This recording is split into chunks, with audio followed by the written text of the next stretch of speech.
Bom dia! A reportagem de hoje é sobre cargos políticos e a história da República Romana. Trouxe alguns especialistas nesta área e eles vão falar um pouquinho sobre esse assunto. Sobre a magistratura na República Romana, para se tornar um magistrado, teria que ser primeiramente um cidadão romano, depois teria que ter um determinado índice de renda. Eles tinham alguns benefícios na época, eles poderiam comparecer a cerimônias públicas, alguns eventos e shows. A magistratura ela durava em torno de um ano e era feita em duplas. E dentro da magistratura temos o consul, que ele cuidava da área militar de Roma. Temos os pretores, que eles cuidavam da área da justiça, eles tinham como função administrativa a justiça.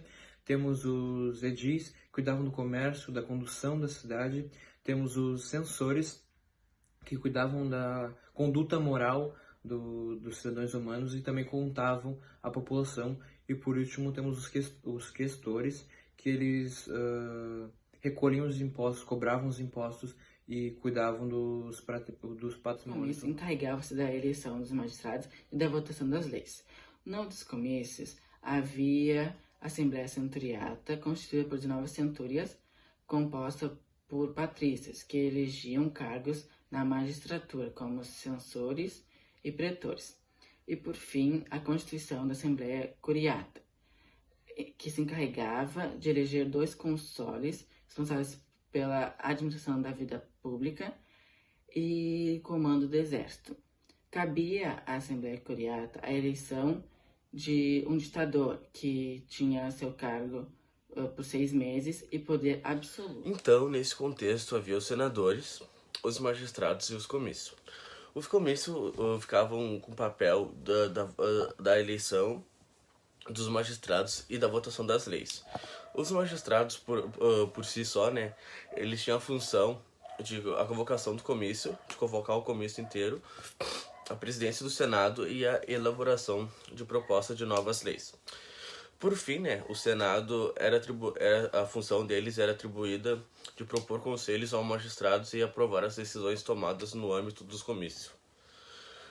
Bom dia a todos, estou falando aqui direto da Itália. Estamos em quarentena, então não é possível sair dos nossos lares. Mas então vamos direto ao assunto. Bom, na Roma antiga, a República foi formada para acabar com o domínio dos etruscos. Os últimos 3 reis da Roma foram etruscos. A República fortaleceu o Senado e a política ficou centralizada nas mãos dos senadores.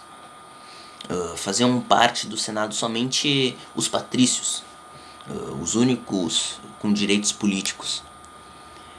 Os plebeus eram excluídos da vida política e formavam a maior parte dos trabalhadores e do exército romano. E por esse motivo exigiam maior participação política, né? Mas a divisão social romana era o quê? Era os patrícios, que formavam a aristocracia, eram os donos de terras e os únicos com direito à cidadania romana. E os plebeus, que eram camadas populares e acredita-se que eram os antigos moradores da região. E teve a expansão romana, que foi de 400 a 270 a.C. E teve conquista na Península Itálica, guerras púnicas contra o reino de Cartago, conquista da Grécia, Egito e Ásia Menor, consequências da expansão romana. Então, vamos pro próximo. A expansão romana teve algumas consequências, como o enfraquecimento da cidade de Roma, a economia, que deixou de ser agrária para ser baseada no comércio, o aumento do número de escravos, o empobrecimento dos pequenos agricultores, os conflitos entre os plebeus e patrícios e também a crise no sistema republicano. Em 123 a.C., numa tentativa de amenizar a situação, os generais Mário e Sila assumiram o poder de Roma, iniciando uma tradição romana. pois sempre que acontece alguma crise, os militares assumem o poder. Já em 100 a.C., foi os senadores, temendo o fim da república, criaram os triunviratos, onde 3 homens de diferentes segmentos sociais comandam a cidade de Roma. O primeiro triunvirato era representado por Crasso, que representava a elite rica de Roma, mas morreu logo em seguida numa batalha no Oriente. Era representado também por Pompeu, que era general, representava o exército, e também era representado por Júlio César, que é também general, e representava a parte do povo, a parte mais humilde. Com o falecimento do patrício Crasso, Pompeu e Júlio César iniciaram uma guerra pela centralização do poder de Roma. Uma guerra civil e sangrenta, no qual quem saiu vencedor foi Júlio César. Então, derrotado, Pompeu fugiu para o Egito e lá foi assassinado por Ptolomeu XIV. Exatamente, né? Então, o primeiro triunvirato, né, o desfecho se dá quando Ptolomeu, né, o faraó, ele mata o Pompeu e presenteia Júlio César com a cabeça de Pompeu em uma bandeja.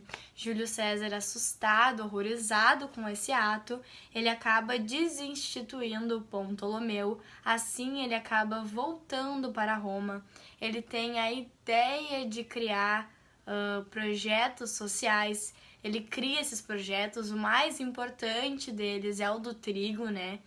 Que a população acaba tendo muito carinho sobre ele, porque acaba tendo alimento, né, o pão, né, mais pão, mas mesmo assim ele acaba sendo assassinado por senadores patrícios.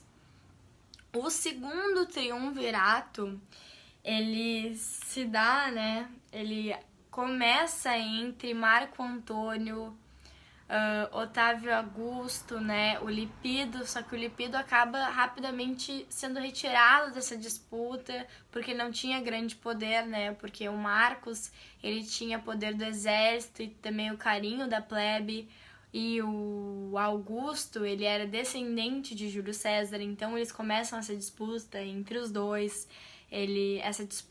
Essa disputa, né, ela gera grandes problemas em Roma, né, na República. Bom, agora que já estamos bem informados com a história e cargos políticos da República Romana, encerramos o programa por aqui. Com vocês, Victor Martins Miller.